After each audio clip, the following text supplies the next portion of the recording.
बिस्मिल्लाहिर्रहमानिर्रहीम। अस्सलाम वालेकुम डियर स्टूडेंट्स, कैसे हैं आप? उम्मीद है आप सब खैर खैरियत से होंगे। बेटा, जैसे हम chapter number 2 vectors and equilibrium को डिस्कस कर रहे हैं, तो आज इस चैप्टर में बड़ा छोटा सा टॉपिक है लेकिन बड़ा इंपॉर्टेंट टॉपिक है, उसको ज़रा आज डिस्कस करते हैं। बेटा, इससे पहले हम लोगों ने वेक्टर की जो एडिशन है उसको डिस्कस किया था by head to tail rule. आज हम वेक्टर की मल्टीप्लिकेशन को डिस्कस करते हैं, लेकिन यहां पर एक बात रखिए कि multiplication of vector by a scalar quantity, कि हम वेक्टर को किसी स्केलर क्वांटिटी के साथ मल्टीप्लाई करेंगे। अच्छा, जैसे हमने एडिशन में बात की थी ना कि हम वेक्टर को स्केलर में ऐड नहीं कर सकते, लेकिन मल्टीप्लिकेशन और डिवीजन दोनों पॉसिबल हैं। ठीक है जी। तो अब हम देखते हैं कि वेक्टर को हम स्केलर के साथ कितने तरीकों से मल्टीप्लाई कर सकते हैं। बट इसमें 4 तरीके आते हैं। पहला हमारे पास है कि हम किसी पॉजिटिव नंबर से उसको मल्टीप्लाई कर रहे हैं। वो पॉजिटिव नंबर 1 2 3 4 कोई भी हो सकता है हमारे पास, ठीक है जी, लेकिन वो नंबर क्या होना चाहिए? वो नंबर पॉजिटिव होना चाहिए। दूसरा है जी नेगेटिव नंबर, कि उसको हम किसी नेगेटिव नंबर के साथ, किसी माइनस के साथ जो है वो उसको मल्टीप्लाई करें। नेक्स्ट है जीरो से मल्टीप्लाई करें। और उसके बाद एक और है कि हम किसी स्केलर क्वांटिटी विद डायमेंशन, इस तरह हमारे पास मैथ है, लेंथ है, टाइम है, तो ऐसी किसी क्वांटिटी से किसी वेक्टर को मल्टीप्लाई करें। ये हमारे पास 4 तरीके हैं कि वेक्टर को हम स्केलर से कैसे मल्टीप्लाई कर सकते हैं। तो आइए इनको जरा डिस्कस करना स्टार्ट करते हैं। बेटा, सबसे पहला हमारे पास है कि मल्टीप्लिकेशन विद पॉजिटिव नंबर, कि हम किसी वेक्टर को अगर पॉजिटिव नंबर से मल्टीप्लाई करें तो रिजल्ट में हमें क्या मिलेगा। तो इसको डिस्कस करें कि इफ अ वेक्टर ए, अगर हमारे पास एक वेक्टर ए है, कोई भी उसका मैग्नीट्यूड हो सकता है, is multiplied by a positive number, अगर हम इसको किसी पॉजिटिव नंबर n के साथ मल्टीप्लाई करें, then the product will have magnitude equal to na। तो n टाइम्स जितना वो वैल्यू, जितना वो नंबर होगा, उतने टाइम्स उसके मैग्नीट्यूड के बराबर हमारे पास इसका मैग्नीट्यूड आ जाएगा। एंड सेम डायरेक्शन, और उसकी डायरेक्शन पर कोई फर्क नहीं आएगा। जो आपके पास a वेक्टर की डायरेक्शन थी, वही आपके पास रिजल्टेंट वेक्टर की भी डायरेक्शन होगी। जिस तरह बेटा यहां पर हम एक बात करते हैं कि हमारे पास ये एक वेक्टर है, लेट्स सपोज इसको मैं कहता हूं जी ये a वेक्टर है, ठीक है। अब मैं आपसे कहता हूं कि मुझे क्या चाहिए? मुझे एक वेक्टर चाहिए 2a के बराबर, 2a। अब बेटा ये 2 क्या है? ये मेरे पास पॉजिटिव नंबर है, ठीक है। तो अब देखें ये 2 है, तो इसका मतलब है कि इसकी डायरेक्शन तो सेम रहेगी, लेकिन इसका जो मैग्नीट्यूड है वो क्या हो जाएगा? वो 2 टाइम्स इंक्रीज कर जाएगा। तो ये चीज आप लोगों ने याद रखनी है। इस तरह ये मैंने इसको लिख लिया कि भाई ये अब 2a के बराबर है। तो इसका जितना मैग्नीट्यूड है, लेट्स सपोज अगर ये 1 मीटर है तो ये कितना होगा? ये 2 मीटर के बराबर हो जाएगा, लेकिन डायरेक्शन पर कोई इफेक्ट नहीं आएगा। सिमिलरली अगर मैं आपसे कहूं कि मुझे 3a चाहिए, 3a, आप देखें 3 क्या है? 3 मेरे पास वो नंबर है, वो पॉजिटिव नंबर है। तो बेटा यहां पर क्या होगा? यहां पर इसका मैग्नीट्यूड सिर्फ 3 गुना बढ़ जाएगा, बाकी इसकी डायरेक्शन जो है वो सेम रहेगी। तो इसका मैग्नीट्यूड अब कितना हो गया? इसका मैग्नीट्यूड हो गया जी 3a के बराबर। ठीक होगी बात? अब इस तरह अगर मैं आपसे कहूं कि मुझे हाफ a चाहिए, 1/2a चाहिए, बेटा 1/2 भी तो पॉजिटिव नंबर है, लेकिन अब क्या होगा? अब इसका जो मैग्नीट्यूड है वो क्या हो जाएगा? वो हमारे पास हाफ हो जाएगा। ठीक है जी। तो ये हमारे पास किसके बराबर हो जाएगा? 1/2a। अब यहां पर हाफ क्या चीज है? यहां पर हाफ बेसिकली वो नंबर है जिससे हम वेक्टर को मल्टीप्लाई कर रहे हैं। तो यहां पर हमने ये बात सीखी कि जब हम वेक्टर को किसी पॉजिटिव नंबर से अगर मल्टीप्लाई करेंगे तो बेटा डायरेक्शन पर कोई फर्क नहीं पड़ेगा। फर्क किस पर पड़ेगा? उसके मैग्नीट्यूड पे। जितना वो नंबर होगा उतने टाइम्स उसका मैग्नीट्यूड क्या हो जाएगा? इंक्रीज हो जाएगा। क्लियर होगी बात? अब आते हैं नेक्स्ट हमारे पास जो है बेटा, इसमें कहते हैं मल्टीप्लिकेशन विद नेगेटिव नंबर, कि अब अगर हम किसी नेगेटिव नंबर के साथ, कोई माइनस में नंबर हो, उससे अगर मल्टीप्लाई करें। बेटा नेगेटिव जो है ना, ये बेसिकली डायरेक्शन को रिप्रेजेंट करता है। माइनस का साइन डायरेक्शन को रिप्रेजेंट कर रहा होता है।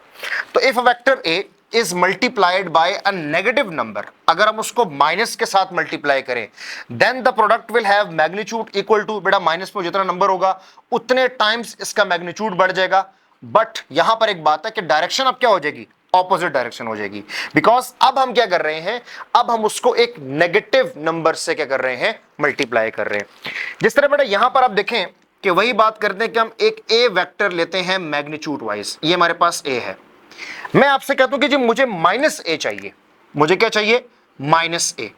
अब बेटा इसका मतलब है बेसिकली मैं इसको -1 से मल्टीप्लाई कर रहा हूं। तो 1 का मतलब होगा सेम मैग्नीट्यूड, लेकिन ये माइनस का साइन क्या करेगा, उसके डायरेक्शन को रिवर्स कर देगा। तो मैग्नीट्यूड सेम लेकिन डायरेक्शन रिवर्स, तो ये मुझे क्या वैल्यू देगा, ये बेटा मुझे -a की वैल्यू देगा। तो याद रखिए कि जब वेक्टर को हम माइनस से मल्टीप्लाई करते हैं तो उसकी डायरेक्शन क्या होती है, वो डायरेक्शन उसकी रिवर्स में आ जाती है।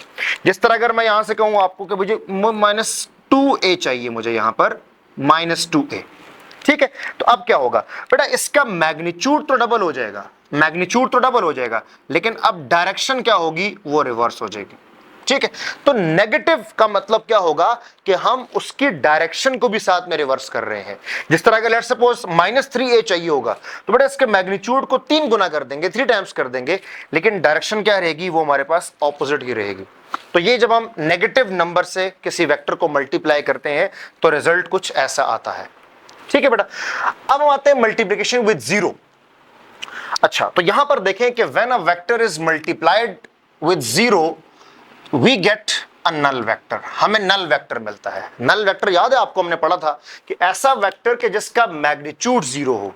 तो बेटा अगर हम उसको जीरो से मल्टीप्लाई कर देते हैं, जिस तरह मेरे पास यहां पर एक वेक्टर है, ए वेक्टर है लेट्स सपोज, ठीक है बेटा, और अगर इसको मैं मल्टीप्लाई बाय जीरो से मल्टीप्लाई कर दूं, बेटा मुझे रिजल्ट में क्या मिलेगा, मुझे रिजल्ट में वेक्टर क्वांटिटी मिलेगी, लेकिन उसका मैग्नीट्यूड क्या होगा, जीरो होगा। तो यहां पर हमें क्या मिलेगा, हमें नल वेक्टर मिलेगा। ठीक है, देखें यहां पर हम किसी नंबर से मल्टीप्लाई कर रहे हैं तो मैग्नीट्यूड उतना टाइम आ रहा है, लेकिन आपको पता है कि जब जीरो से कोई चीज मल्टीप्लाई हो तो रिजल्ट क्या आता है, जीरो ही आता है। लेकिन यहां पर चूंकि वेक्टर जीरो से मल्टीप्लाई हो रहा है तो रिजल्टेंट भी आपको वेक्टर मिलेगा। तो जैसे आपने देखा कि यहां पर हमें रिजल्टेंट क्या मिल रहा है, नल वेक्टर मिल रहा है। अब बेटा इसके बाद लास्ट चीज है हमारे पास कि multiplication with a scalar quantity. अगर हम इसको किसी स्केलर क्वांटिटी से मल्टीप्लाई करें किसी वेक्टर को तो क्या होगा, यहां पर देखें कि when a vector A is multiplied with a scalar quantity, अगर कोई के हमारे पास कोई स्केलर क्वांटिटी है, then the product vector will be a new physical quantity. तो बेटा वो एक नई फिजिकल क्वांटिटी बन जाएगी। अब इसकी एग्जांपल हम कैसे लें, बेटा एग्जांपल हम लेते हैं कि देखें जिस तरह हमारे पास एक वेक्टर है वेलोसिटी, वेलोसिटी एक वेक्टर है, अगर इसको मैं मल्टीप्लाई करूं मास के साथ, तो आप जरा गौर करें, मास क्या चीज है बेटा, मास तो एक स्केलर क्वांटिटी है। अगर मैं वेलोसिटी और मास का प्रोडक्ट लूं तो क्या बेटा ये मोमेंटम के बराबर नहीं आएगा।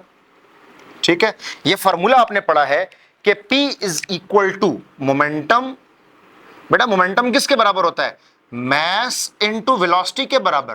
तो आप देखें यहां पर मैंने क्या किया कि एक वेक्टर क्वांटिटी के साथ एक स्केलर क्वांटिटी को मल्टीप्लाई किया, तो एक नेक्स्ट वैल्यू जो आई वो क्या आई, वो एक नई क्वांटिटी बन गई। अब देखिए मास एक अलग क्वांटिटी है, वेलोसिटी एक अलग क्वांटिटी है, लेकिन जब इन दोनों का प्रोडक्ट लिया तो मेरे पास क्या आई, एक मोमेंटम की वैल्यू आई।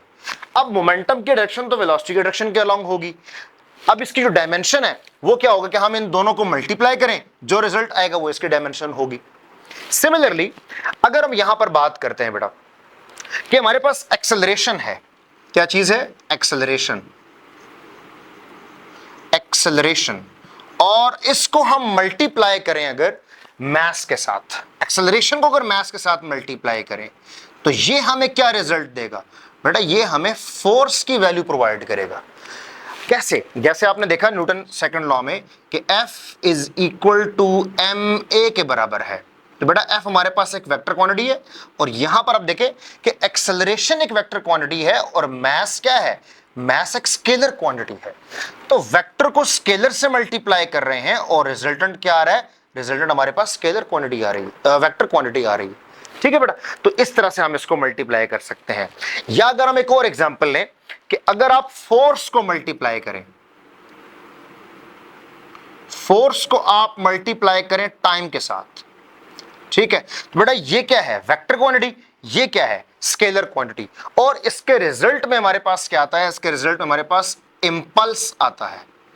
ठीक है, तो इंपल्स का फार्मूला जैसा कि आपने देखा है कि वो किसके बराबर है, J, ये हमारे पास इंपल्स है, और ये किसके बराबर है, F इंटू डेल्टा टी, ये टाइम और फोर्स के प्रोडक्ट के बराबर है। तो यहां पर फोर्स क्या है, फोर्स एक वेक्टर क्वांटिटी है और टाइम क्या है, टाइम एक स्केलर क्वांटिटी है। तो बेटा ये बेसिकली 4 मेथड है कि हम किसी भी वेक्टर को किसी स्केलर के साथ जब प्रोडक्ट उनका करते हैं तो ये इस तरह से हमारे पास रिजल्ट्स बनते हैं। ठीक है, अब इसमें पहले आपने देखा पॉजिटिव नंबर कि उसके मैग्नीट्यूड पर फर्क पड़ता है, जितना टाइम्स होगा उतना मैग्नीट्यूड बढ़ेगा। उसके बाद नेगेटिव नंबर, तो बेटा नेगेटिव नंबर से एक तो नेगेटिव से डायरेक्शन चेंज होगी और दूसरा जितने टाइम्स उसका मैग्नीट्यूड होगा उतना वो इंक्रीज कर जाएगा। उसके बाद जीरो के साथ, तो जीरो से नल वेक्टर आएगा, और अगर आप किसी और स्केलर क्वांटिटी से मल्टीप्लाई कर रहे हैं तो फिर एक नई क्वांटिटी आपके पास आएगी। ठीक है, जिस तरह यहां पर हमने इन एग्जांपल्स को डिस्कस किया। तो बेटा आई होप कि आपको ये टॉपिक समझ में आया होगा, और कोई भी क्वेश्चंस वगैरह हैं तो वो आप कमेंट सेक्शन में पूछ सकते हैं। Thank you, Allah Hafiz.